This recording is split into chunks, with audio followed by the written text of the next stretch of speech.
Senhora telespectadora, senhor telespectador, diálogo com Hamilton Werneck, terceiro bloco com Gustavo Werneck.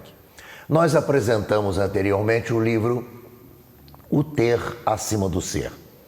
Este livro encontra-se na livraria Arabesco, na Alberto Browne. Está lá, se você quiser, você passa lá e adquire O Ter Acima do Ser, que já foi lançado há alguns anos atrás. No entanto, do ano de 2019, Gustavo Werneck lançou este outro livro, A Surdez dos Tolos. Uma pergunta. Você colocou um artigo aí que não existe. Qual é o artigo? O artigo, você colocou A Surdez dos Tolos. Não é a surdez, é Surdez dos Tolos. Como é que você classificaria este livro que tem aqui na contracapa O que fazer com a própria vida ao assistir à morte dos filhos gêmeos no parto? Logo em seguida, a esposa, uma famosa e consagrada cantora que vem a óbito. A partir desta premissa, Surdez dos Tolos conta a história de Estevão, um homem que a cada capítulo é psicologicamente desconstruído, a cada fato descoberto sorvia de dentro para fora. Afinal de contas, é um romance, é um drama, é o que? Surdez dos Tolos. Pronto. Você me perguntou respondendo. Surdez dos Tolos é a junção de um romance e um drama. Mas poderia, eu costumo classificar, é um livro que poderia ter tido um subtítulo, Surdez dos Tolos, um romance vertical. Porque como foi escrito aí na contracapa, eu disse na contracapa, ele é desconstruído a cada capítulo. E é de fato, porque o Estevão vai enlouquecendo a cada capítulo. Quando ele vê a Évora, porque ele constrói a Évora. A Évora nasceu em Portugal, que foi morar no Rio de Janeiro, no bairro do Grajaú. E ela se transformou em uma cantora de standards. Ela só canta os grandes sucessos brasileiros ou americanos no romance. No primeiro capítulo, digamos assim. E quando ele vê a morte da Évora, primeiro ele vê a morte dos dois filhos, e depois ele vê a morte da Évora, ele começa a enlouquecer. E a piração vem de vez quando vem a abertura do testamento. Porque o Estevão achava que ia ter a vida que todo mundo queria ter. Vai viver da grana dela, num apartamentaço maravilhoso, na Avenida Atlântica, em Copacabana, mas na hora do testamento ele fica com um apartamentinho em cima do Cine Rocks, na Rua Bolívar, em Copacabana. Frequentei tanto aquele cinema, falei, Cine Rocks, essa pipoqueira aqui. Eles vão ter que estar no romance. Um apartamentinho pequenininho e 2 apartamentinhos para alugar. Ele pira, né? Aí começam a aparecer as amigas dele da época da Faculdade de Filosofia da UFRJ. Não sei nem se tem. Então, na realidade, todo romance trabalha esse enlouquecimento do Estevão. A cada capítulo. Eu lembro que eu entrevistei uma psicóloga e ela me dizia em off, ela me perguntou, como é que é esse seu romance? Aí eu comecei a falar. Ela virou e falou assim, não sabia que você escrevia bem sobre esquizofrenia. Eu falei, eu não sabia, nem eu. De fato, como eu fiz a leitura de todos os capítulos antes de ir para a editora Viseu, que fica em Maringá, no Paraná, eu percebi isso. Quer dizer, uma pessoa que não estudou psicologia, que não estudou a esquizofrenia e que vai trabalhando a personalidade de um esquizofrênico. Exatamente. O Estevão, ele tem uma vida totalmente... imagina a pessoa passando tipo um facão na árvore. Você, pá, pá. Você vai derrubando a árvore ao pouco. O Estevão assim. Eu pensei o Estevão dessa maneira.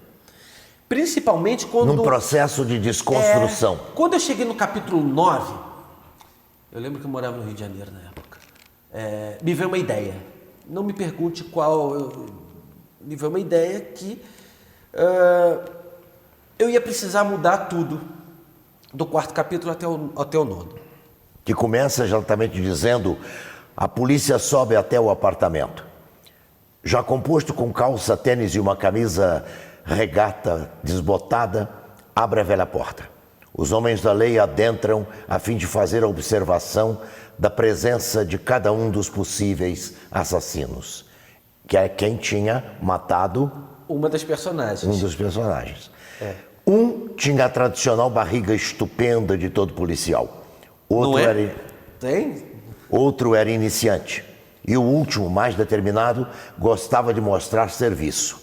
E todos se autodenominam homens de bem, homens de pôr a casa em ordem. Assim começa esse 9º capítulo. E foi a partir como eu falei, do 4º até o 9º capítulo, eu falei, eu tô com essa ideia. Eu lembro que eu parei, fiquei uma semana pensando. Anda na orla, chega final de semana, troca ideia com os amigos cariocas, e todos falaram, olha, eu lembro que o Casimiro falou assim para mim, se você pensa em mudar dessa maneira, respira fundo e vai. Quando chegou a segunda-feira, eu falei assim, abri o computador e falei assim, é agora. E mudei tudo que tinha que mudar do 4º até o 9º. Quando eu li do 1º capítulo até o 9º, eu falei assim, agora tá do jeito que eu quero, vamos em frente. Isso é normal entre os escritores. É. Você escreve alguma coisa, depois chega à conclusão de que não é aquilo que está retratando exatamente o que você quer, a ideia que está nascendo, a ideia que está brotando. Isso é uma coisa que eu aprendi através, sabe de quem? Chico Buarque de Holanda. Chico Buarque de Holanda, ele, quando escreve letras de canção ou escreve os livros dele, ele nunca escreve de forma definitiva. Ele gasta a ideia até esgotar todas as possibilidades. E eu sou a mesma coisa, eu vou gastando a ideia até o capítulo, só que o capítulo ele tem que chegar para mim e falar assim, tá ok. Quando o capítulo me convence que está ok, aí eu falo assim, ok, beleza. Ótimo. Vamos Sabe em quem frente. faz isso? Quem? Augusto Cury. O Augusto Cury me disse que escreve e depois ele volta várias vezes ao capítulo para mudar uma palavra, mudar um parágrafo, às vezes muda o capítulo todo, mas ele diz que é importante ter muito cuidado com cada coisa que é escrita. É esse cuidado que eu tenho, porque quando eu vou lendo o capítulo, às vezes muda uma pontuação e na mudança da pontuação muda o contexto todo. Aí eu preciso mudar uma palavra, às vezes uma palavra é suficiente para poder salvar quase que o capítulo inteiro. Mas, por exemplo, no Surdez dos Touros, eu lembro que o capítulo que me deu mais trabalho foi o 4º capítulo. Foi o capítulo mais difícil, porque ele foi reescrito umas 5 ou 6 vezes, porque eu não chegava a um denominador comum, não chegava a um consenso. Eu fui mudando tanto que até que um dia eu falei, meu Deus, quando é que isso vai ficar pronto? Eu não consigo. Até que um dia eu fui... O 4º capítulo tem 9 páginas. Foi o capítulo que me deu mais trabalho, mas foi o mais dificultoso de todos.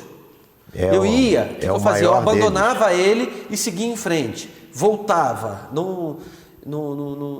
Voltava meio que de forma liberta. Falei assim, filho, vamos cooperar um pouquinho, né? É um capítulo que começa dentro do seu estilo de descrição, fazendo o leitor ver a imagem, ver a paisagem. Espraia a noite sobre o bairro.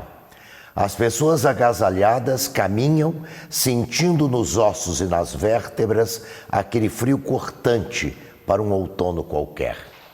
Então, você bonito isso. imagina... Pois é, às vezes a gente gosta do texto depois que a gente lê um ano depois. Sabe que eu pego as páginas do romance, abro aleatoriamente e falo assim, nossa, que interessante isso que eu fiz. E que você não consegue escrever mais, nem consegue escrever igual. Graças a Deus. Porque é único, ficou. Agora, eu peno no próximo, né? Próximo eu não sei o que eu vou fazer, não. Tô com vontade de apertar lá, apagar tudo, já que eu tô com 80. Tem hora que dá vontade de apagar tudo, mas deixa sempre uma cópia para apagar a falsa, não é? Olha, senhor telespectador, senhora telespectadora, Surdez dos Tolos também encontra-se à sua disposição na Arabesco, uma livraria de amigos nossos, família conhecida, descendentes de libaneses, que tem uma loja, uma livraria muito interessante. E aqui, para as proprietárias, vai mais uma vez a minha reclamação. Eu sempre sinto falta daquele café árabe que existia lá em cima. Eu também. Eu muitas vezes parava ali, não para ver livro, mas para tomar o café. Agora a gente vai lá para ver livros. Continuem trazendo para Nova Friburgo coisas boas, livros bons. Ter acima do ser, o Ter acima do ser e Surdez dos Tolos está à sua disposição na Arabesco.